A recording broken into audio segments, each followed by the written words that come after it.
the principal architect at Arjun Kapoor and Architects, right? And he will do a much better job of introducing himself, but I will just say that he is an absolutely dynamic force of nature in the architectural field, someone who studied in London, but decided to come back to home turf when he realized that his true calling was temple architecture.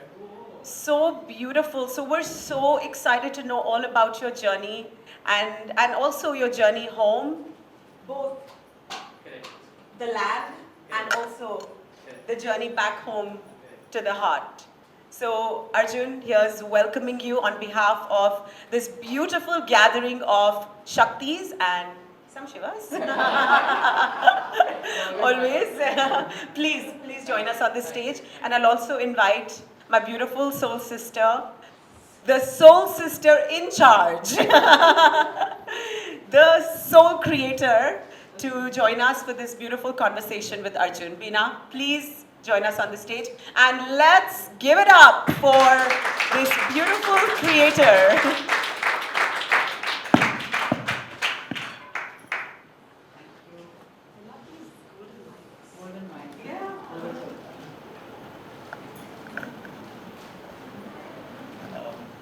So good evening, everybody. Thank you so much for the extremely warm words that you bestowed on me.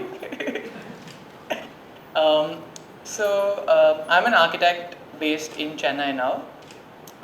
So I'll just give you a small story of how I became an architect. So this was in the 5th grade in school. We had a little drawing competition, and our teacher told us, draw what you want to become. So everybody was drawing space, expeditions, and wanted to become a pilot or whatever. And here I was in the 5th grade. I drew a small temple in front, and at the back of it, I wrote, I want to become an architect because I want to make a temple. Now cut to, and that thing stuck on. I went on to become an architect. I did my master's in London, but I always knew that I always wanted to come back. That was something that was for sure. Like I told my parents, listen, don't worry, I'm coming back. So you're not getting rid of me that easy. So I came back, and the first project that I got was that of a temple in New Jersey. It's a Jain temple.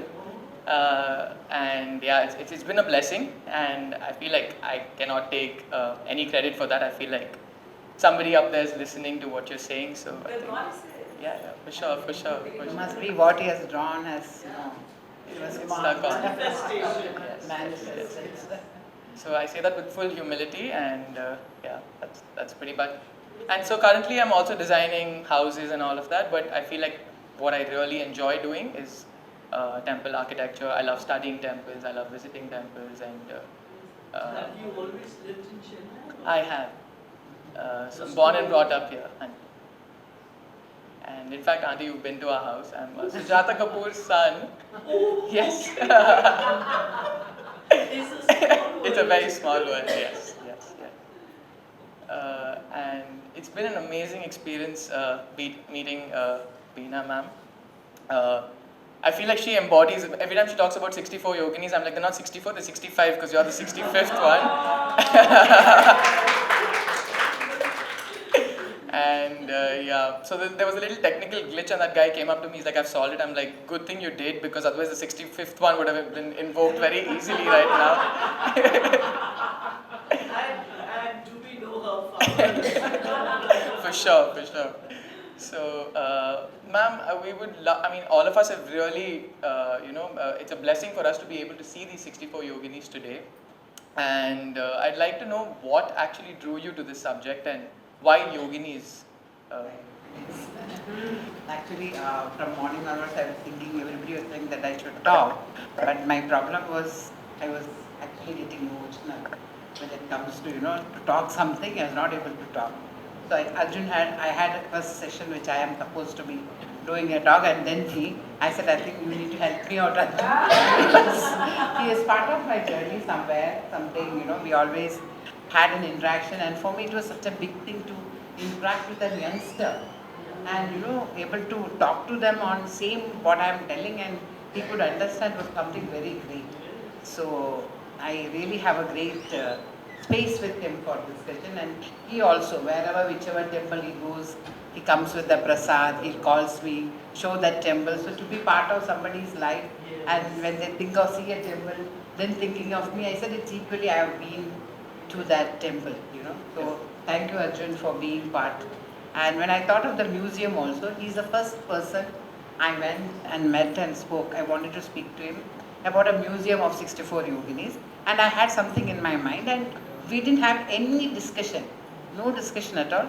And he showed a presentation with exactly what I want in my mind. Something was there in my mind, exactly was there. And for me, I was just thinking, oh, he's young and I'm going to talk to him, I need to explain to him.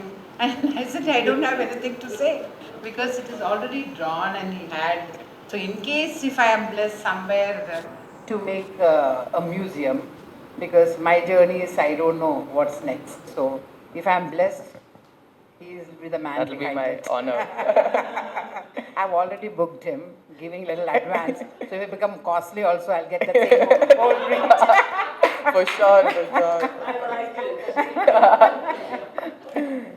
So coming back to your question, Arjun, as I said, Yogini was nothing planned by me. I don't even knew the name Yogini. There's something existed like that. I'm from a family where we just light the lamp in the evening. That's it. We have some temple, like our goddess. Actually, it is Kali, but we don't call them Kali.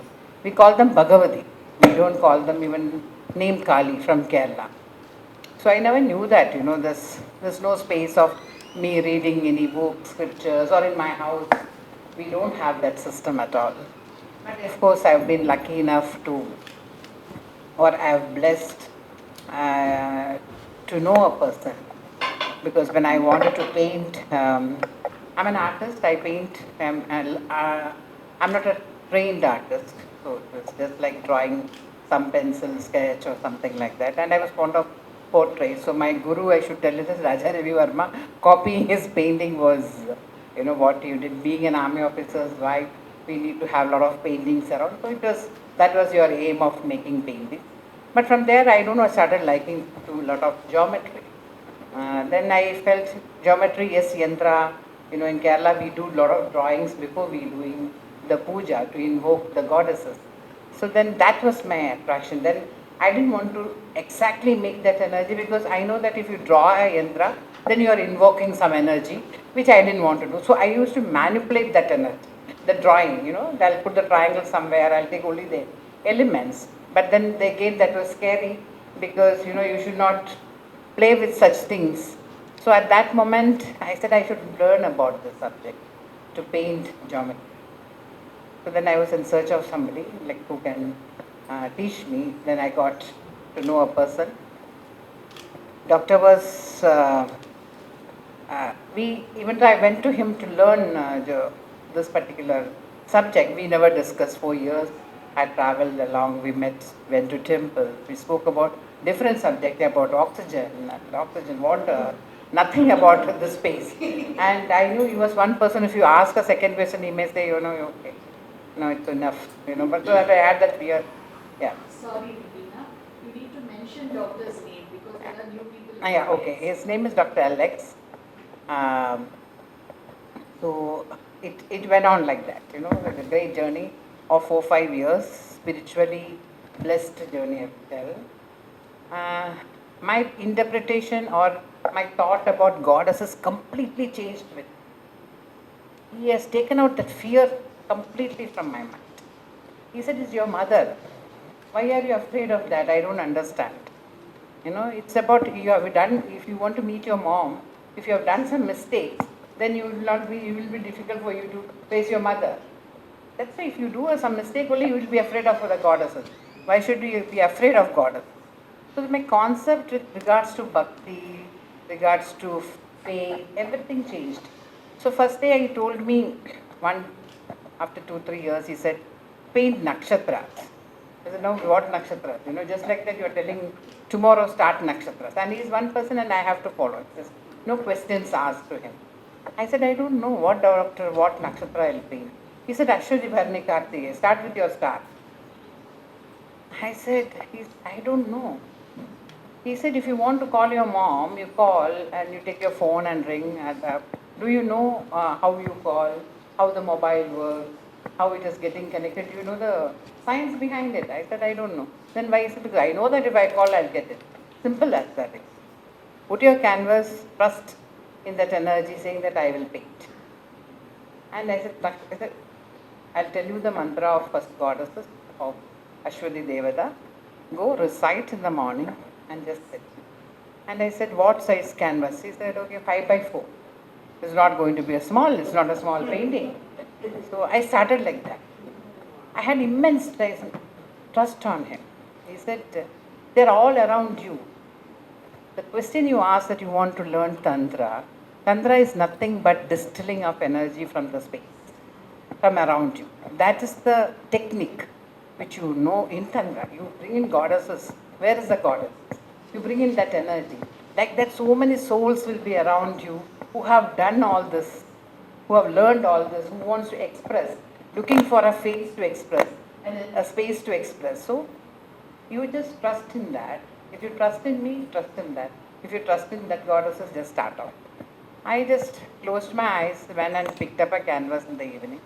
Morning I sat, and I don't know, I just painted. But then, yes, I have referred a lot of books. I have seen a lot of, Nakshatra has a tree, Nakshatra has an animal, Nakshatra has a, Devada. All that I took research and I have put it. That is how I started this journey. But then after 5 years, I lost him. He had a heart attack. And before his death, he has given me a book and he said he will write about Srividya. Then I just looked at and asked him which Srividya. The actress Srividya. Even though I know that there is a system called Srividya, I don't know even the spelling of it properly. Then he said, time will reveal. I just took the book. It was a very old book packed in a plastic cover and went and kept it in my house and I forgot it. The journey again moved and we lost him. But after I lost him, then, it kept putting pressure on to me that I need to do something. So I said, okay, if I not, Srividya I cannot do because you need a lot of guru, discipline. I'm the most laziest person, so doing a disciplinary life, it is not a possible thing at that time for me. Now also it's not possible. If I say yes, my husband is giving me looks saying that you and discipline is far away. So I cannot even make it up.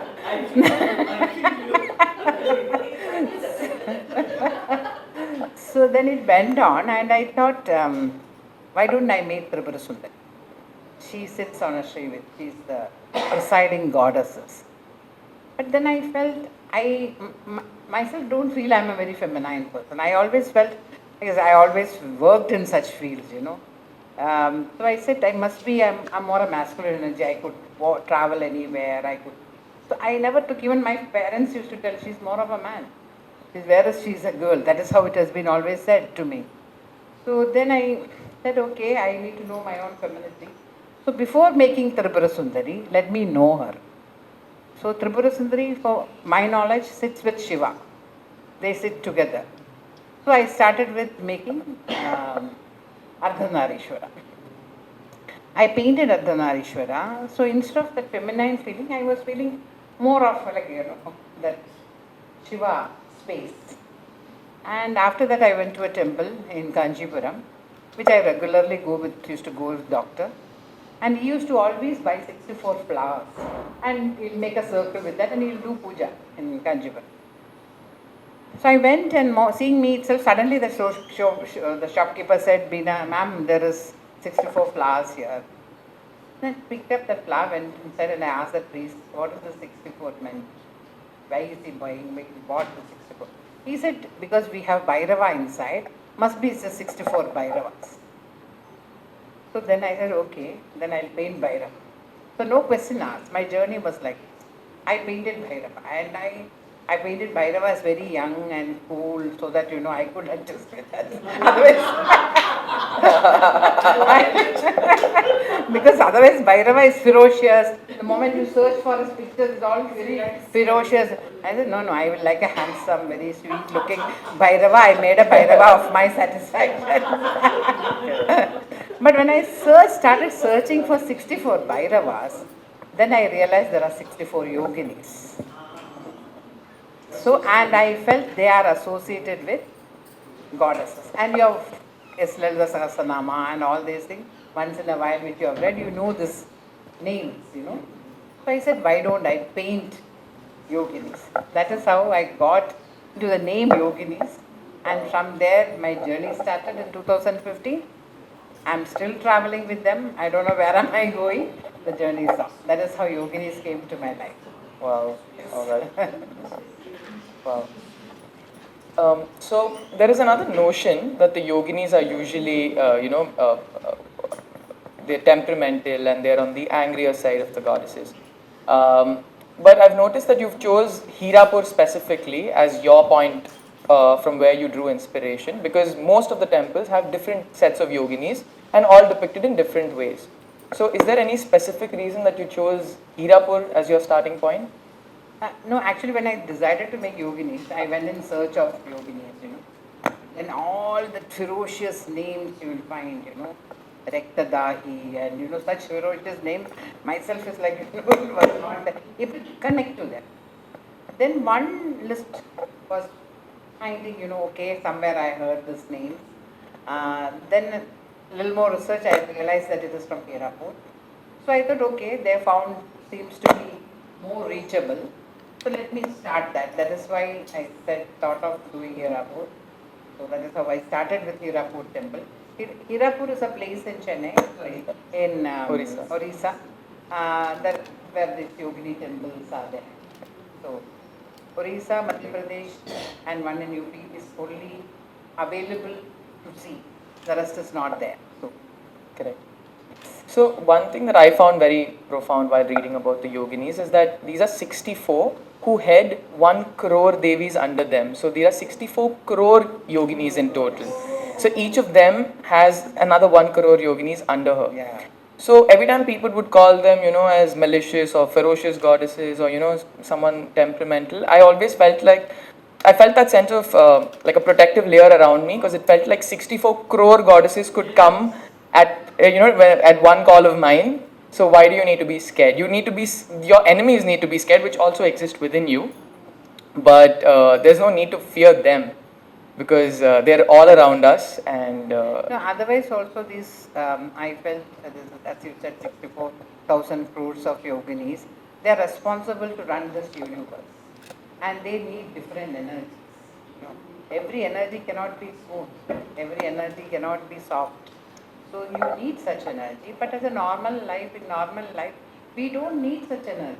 You don't need to invoke them for such purposes. Must be Raja, Maharajas.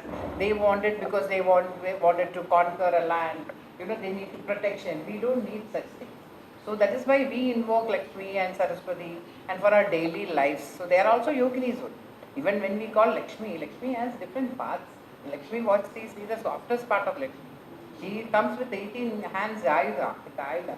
That is actually Mahalakshmi. We don't know her. We don't need to know her.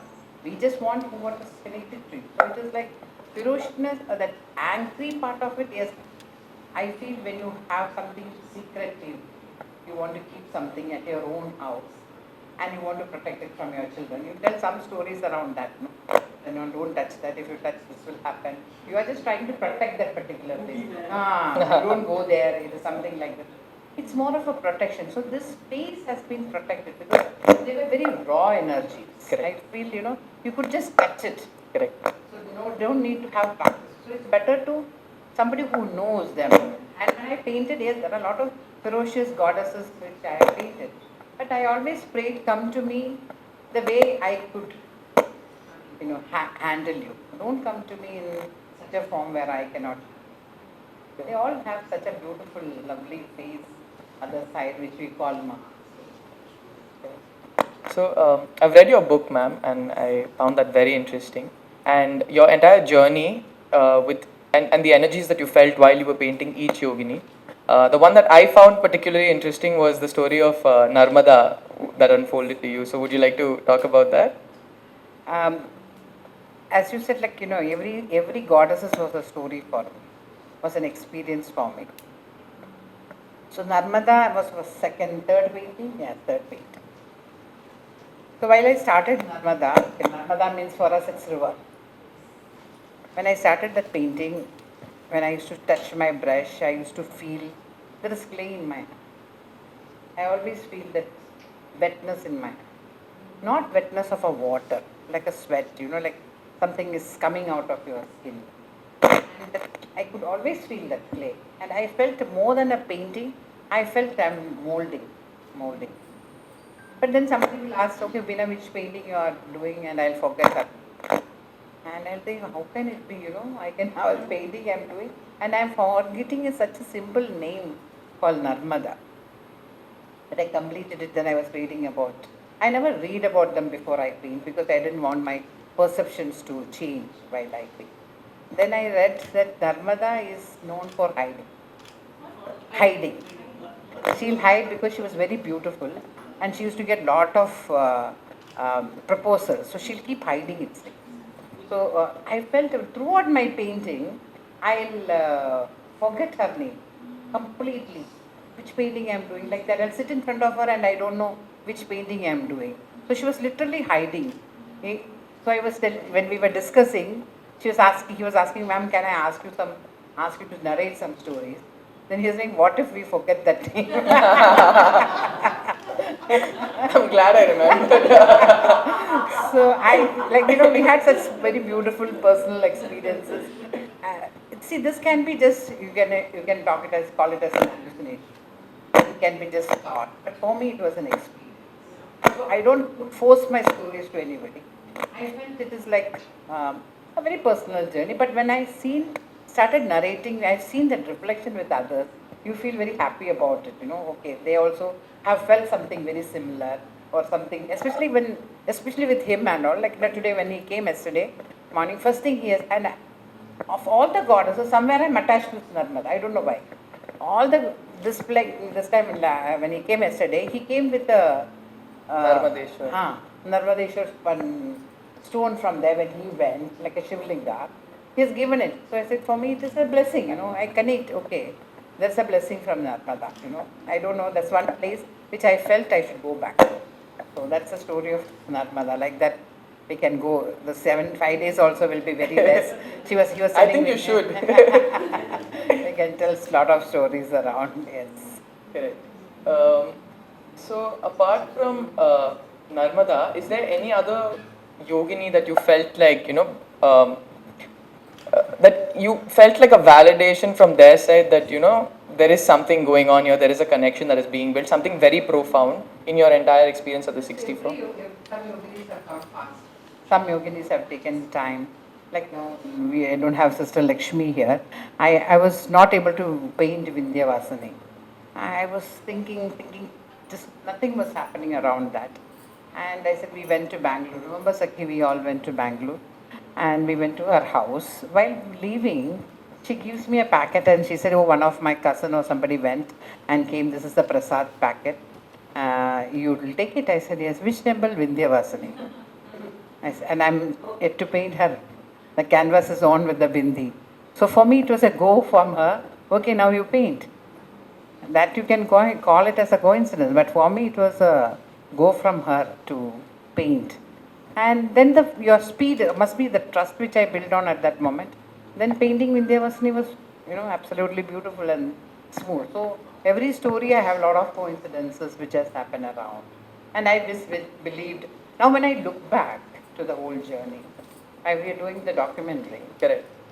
So we have made a documentary. We have sent it to somebody, consultants outside, and they said, first of all, I didn't never wanted to be in the documentary. I want to document these temples because the temples will go out of place. Otherwise, we will not have. So I said, I wanted to document. So then I told my director said, no, that will look very raw. You should have you in it to weave that story in. So I said, okay, I decided to be there in the documentary.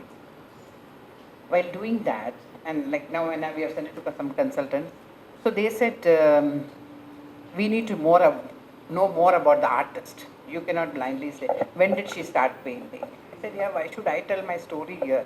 He said, no, you need to have at least a clip you're talking about. So he was asking me questions, okay, when did you start?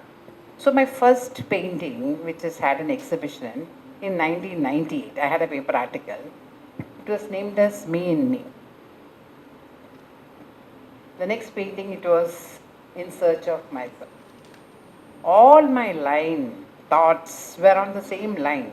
Then in 2009, I have painted the yantras of Sri Vidya from the book. You know, from the back side of the book, you have that small yantras as one painting without even knowing what it is. That squares and circles were attractive for me. I just made it and I gifted to that ambassador of Peru in Peru. So the line of thoughts was very, very much. When I looked back, I realized it's not a journey which I started today. Knowingly, unknowingly, it was a trail and I could really mark it. So whatever has happened during this last 15 years was her master plan. Whatever had to happen. Because, well, Whatever is yeah, yet to happen is correct, also. correct. It's all in. Yeah, she reveals it. We don't plan it. I don't plan on it. Yes. If I plan, it doesn't happen. If I really think, okay, I want to do this, do that, nothing is going to happen. So I just left it. Last month, we have been planning this exhibition for 2-3 years. Okay, now we'll do it, and I will do it here, I will do that, I'm going to do this. So 1.5 months back, I just left it. I said, I'm leaving it, you tell me how to do it. So somebody has told me, you take few friends, ask money to your friends, which I never wanted. I said, okay, let me do that. Okay, if that me is coming, no, I will do it. I said, okay, we will do it.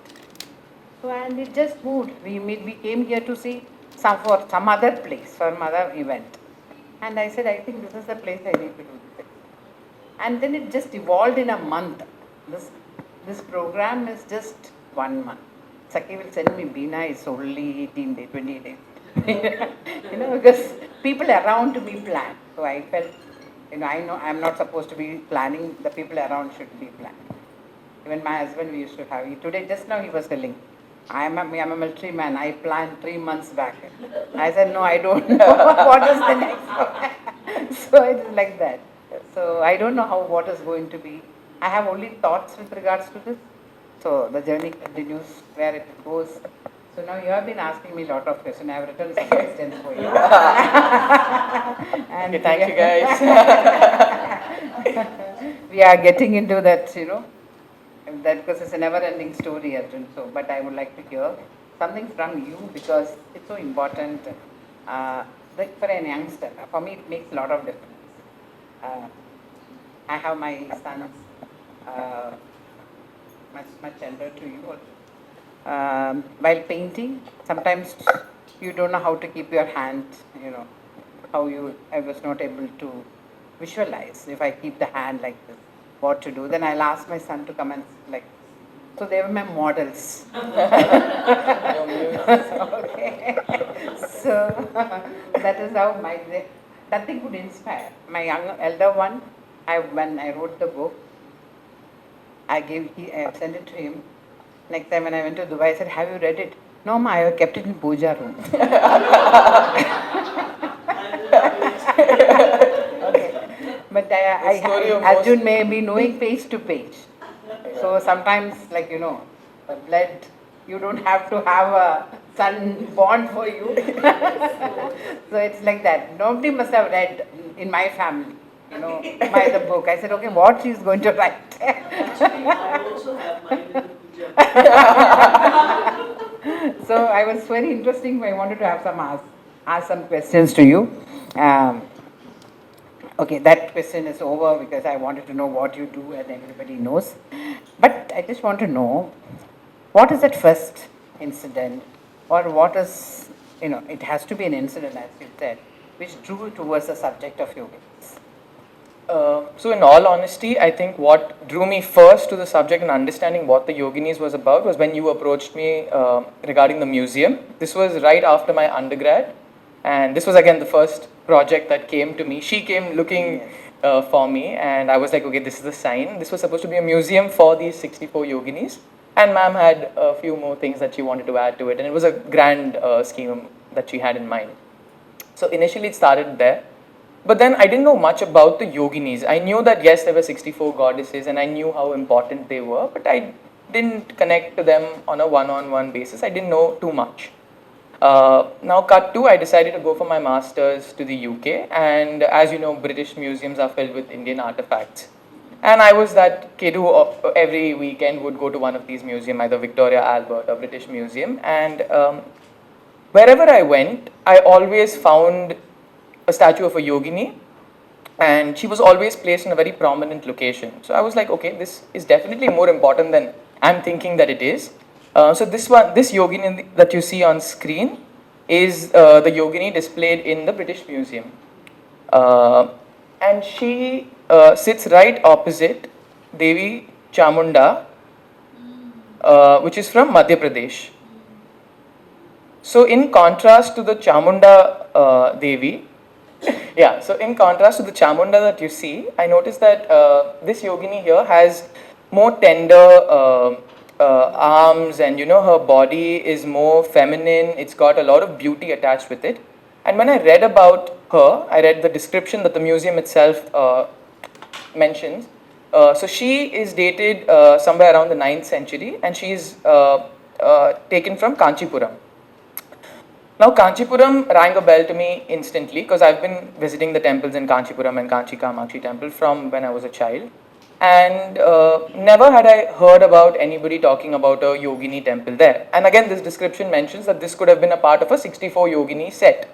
So I was like, okay, if there was a temple for 64 yoginis, there must be at least one or two left behind, or there must be some trace of the temple, because so this statue is about 4 feet in height. So this is 1 out of 64, so you can imagine how big that temple would have been. So that got me a little inquisitive on what this whole subject is, because it's definitely bigger than what we know today, because nobody talks about it as much as we talk about a Shiva temple or a Vishnu temple today. So initially that is how I got to reading more about the yogini. So it's actually the museum, the statues that have been taken from India that are in the British Museum that got an Indian inspired to read about yoginis. Correct. Yeah, and I also have seen these yoginis in London Museum. Whatever it is, they're kept so well. Yeah, that is for Yeah, sure. I also have a picture of the one in Chennai, so you'll see the difference Yes. in how they've been kept. So it's kept so well, and even though must be one thing is there where how much ever you are kept so well in another country, internally they must be thinking they want to come to their own land. No, home is home always. So must be some time, because now a lot of work is done behind to bring in all these murtis. They are known as wandering goddesses. Because there's a book called Wandering Goddesses. Because they're all there in different museums, mainly, and all from Tamil Nadu. So, from an architect's perspective, what stands out to you as a unique or special about yogini temples compared to other temples? So whatever I've studied about temple architecture, most of the temples that you see as per Shilpa Shastra are mostly rectangular or square in nature. You have a very linear planning methodology. It is very profound in its own self. You have the chakras that align with each part of the temple, and then that is again reflected in the elevation of the temple. This is how most temples are designed, and this is how they have been designed for most other gods like Shiva, Vishnu, even Devi in fact. But coming to the yogini temples, now this is the Chausat Yogini temple at Morena in Madhya Pradesh, and this is typically what the plan is of most yogini temples. These are circular in nature, where you have 64 niches around where you have the Devis, and you either have a Shiva or a Bhairava in the center. Very close to what you would imagine a Ras Leela is like. You have Krishna in the center and you have the gopis around. That is pretty much how these temples are in plan. Is that the one that we Correct. Yeah, yes. Correct.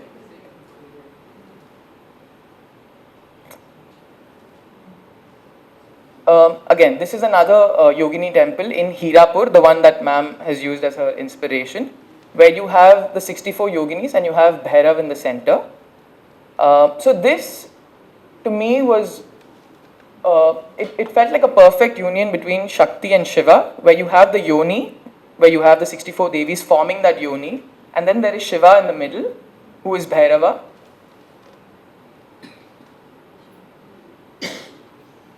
And also one more thing that you would notice in most of these temples is that they do not have a roof.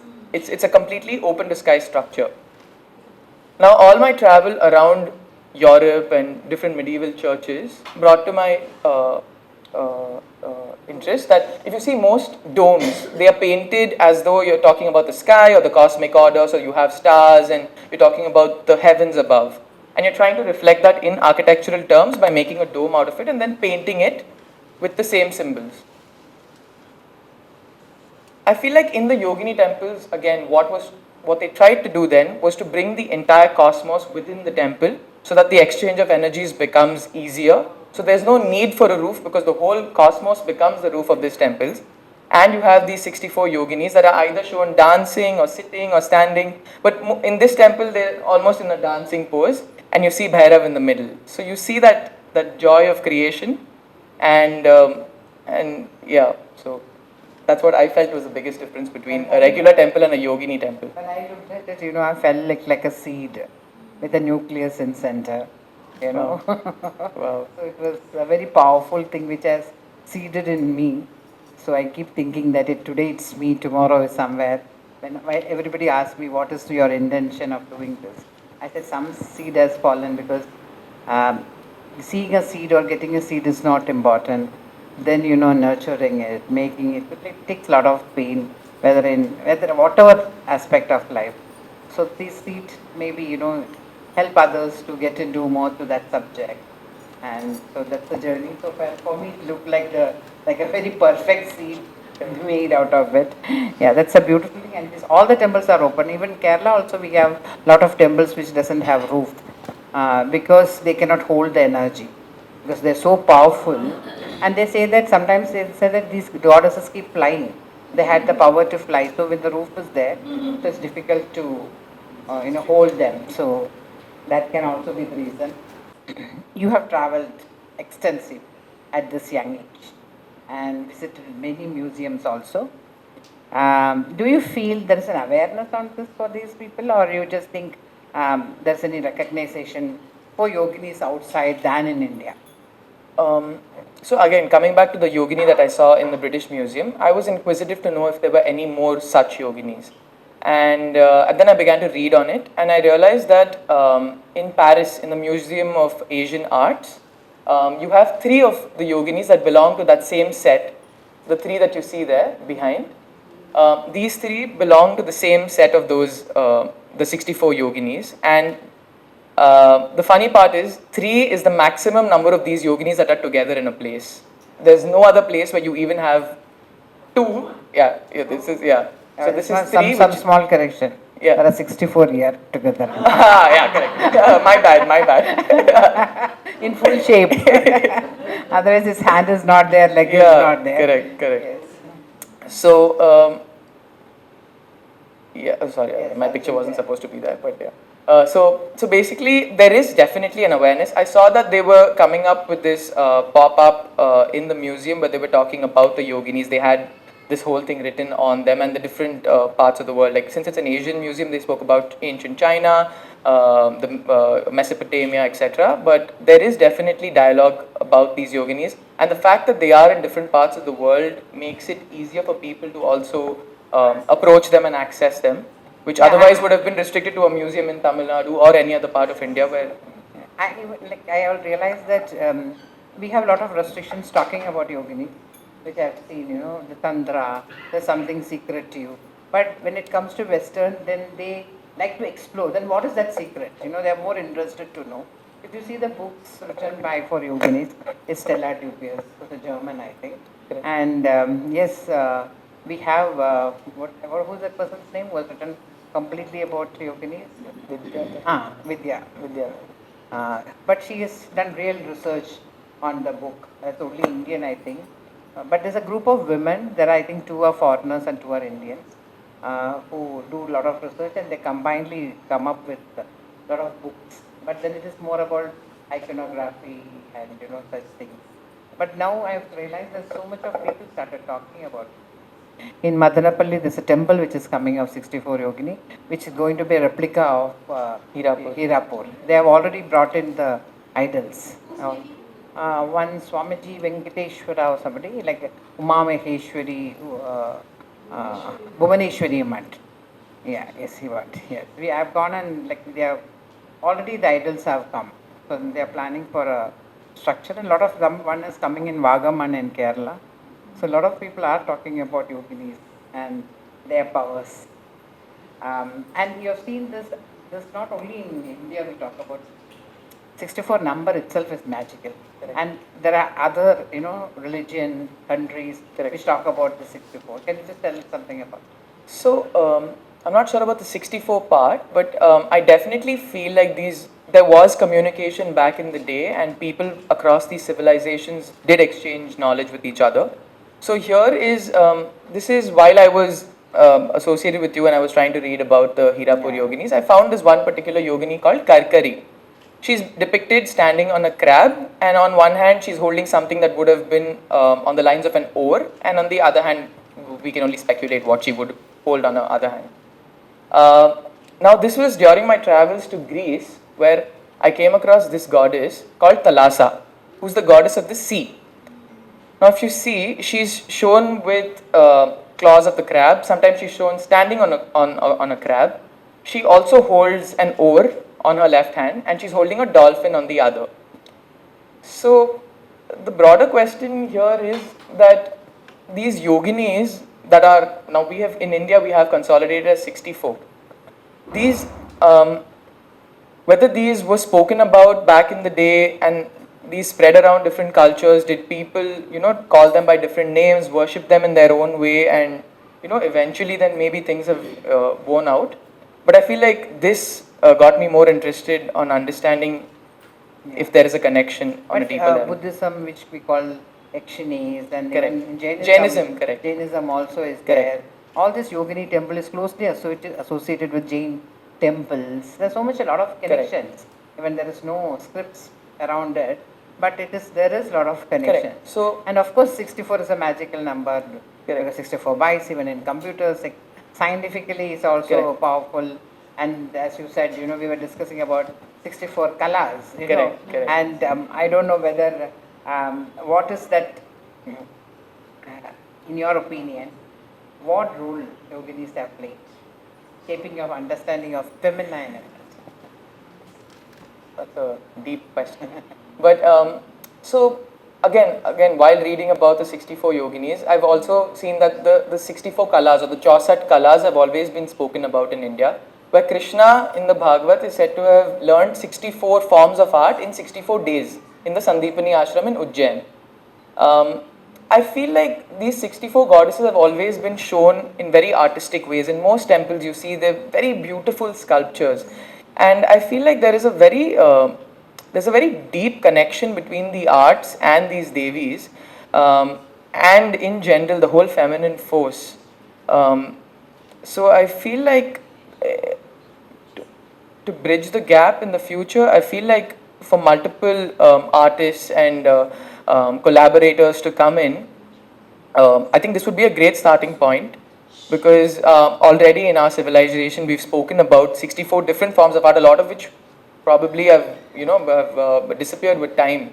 But it's a great time for revival today, and since there's so much awareness about what's happening around, while I'm working on this temple, I've been collaborating with some artists sitting in some remote village in Orissa, for example. There's one in somewhere in Haryana. There's one somewhere in the outskirts of Pune. So I feel like in today's world, artists do have a great platform to show their work, and there's a lot of appreciation too that they get for the same. Yeah, very true, very true. It is because art and yoginis has a deeper connect that I know, and even Srividya talks about creativity. There is some greater connections. There are Akshara yoginis, Correct. yoginis with the alphabets, and yoginis are connected. Ayurvedam is connected. Astrology is connected. So obviously the 64,000 crores somewhere we need to fill in. Correct. Yeah, as we speak, I just remembered I was in Dilwara, the Jain temple that is there, and in one of their ceiling panels, they've shown 64 dancing ladies.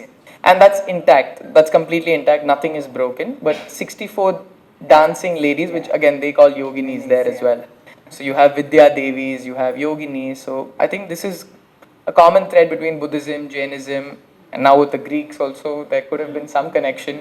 And I would like to also say something about Kuan Yin, the Chinese. Yeah, in China, yes, philosophy. yes. And they make forms and they call it her. You know, the same concept of Tara. Tara. Correct. Yeah. So there is Yes. there The could Greece be Yeah. Tara. hints. Correct. So the final question for you. Sorry, one second. Before that, this is the Yogini that is Ah, a part in- of that same set that is in our in Chennai. government museum in Chennai. She's been called Kaumari, and she's the only one amongst. We all should go once to museum to see her.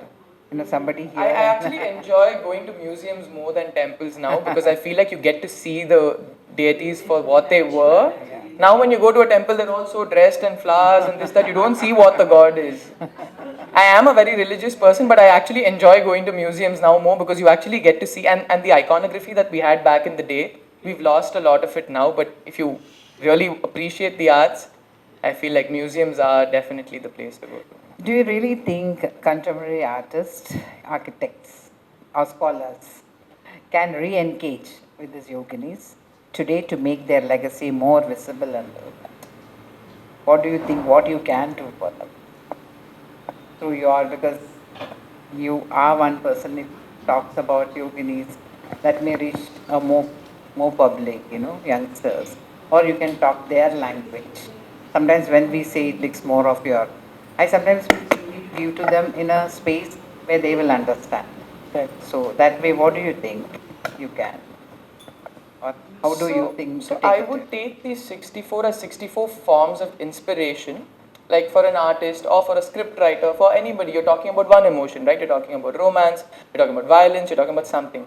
Here, even when you read the description, you have 64 kinds of emotions, 64, completely different personalities, and anybody could take one from there and then bounce off and then create another 64 possibilities from there. So I feel like this 64 is a great starting point. By 64 itself is a lot, but I think we can all get to 64 crore ideas then. No, different people can get different. Correct. All of us see the same paintings differently, so Thank you, Arjun. thank you so much, It ma'am. has Thank been you. It was great. Thank you so much, Argentina. Good, I don't have a daughter. Otherwise, I would have declared it long back. Thank you so much. And thank you, Arjun and Beena. That was really a very powerful conversation. Really. Thank you.